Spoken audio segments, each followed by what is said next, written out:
I think there should be a cap for presidency. 50, 55.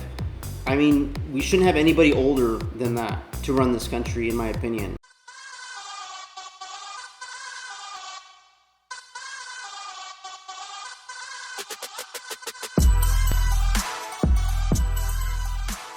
Let's pop this up here on your screen as the Oversight Committee, specifically the Republicans there, have now posted this to their X page saying Karine Jean-Pierre called to testify in Biden cover-up.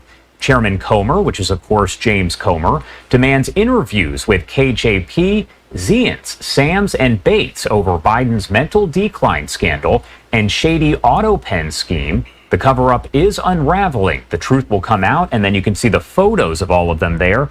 On the left-hand side of your screen, of course, Karine Jean-Pierre was the White House press secretary for the White House during the Biden administration.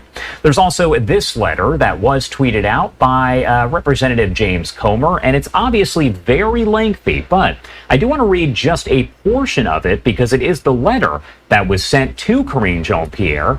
The Committee on Oversight and Government Reform is investigating the role of former senior White House officials in possibly usurping authority from former President Joe Biden and the ramifications of a White House staff intent on hiding his rapidly worsening mental and physical facilities.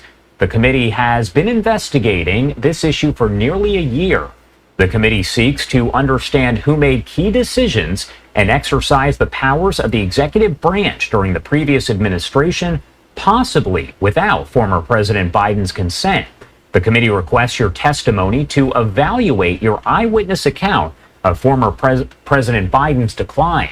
You served as the White House press secretary for President Biden during the last 2 years of his administration and were trusted inner circle confidant as you were promoted to senior advisor to the president in October of 2024.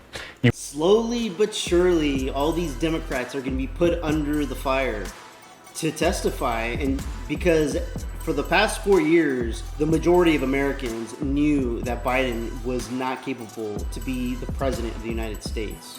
Why he wasn't called for an impeachment due to his mental capacity of, how he was functioning. I mean, he was literally confused on where he was at in certain places and fell asleep during certain meetings, along with, sniffing women's hair and little girls' hair. I mean, he was doing so many inappropriate things during his whole entire career. I don't know how or why he even became president. The knuckleheads that voted him to be the president are just as sick as him. If they did or did not even pay attention to who this man was.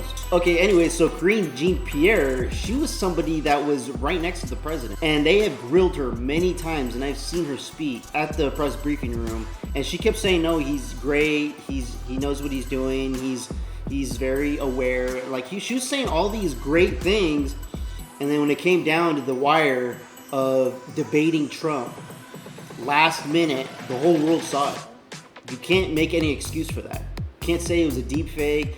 Trump was there. He saw it. We saw it. The American people saw it. Elder care, making sure that we continue to strengthen our healthcare system, making sure that we're able to make every single solitary person eligible for what I've been able to do with the with the COVID.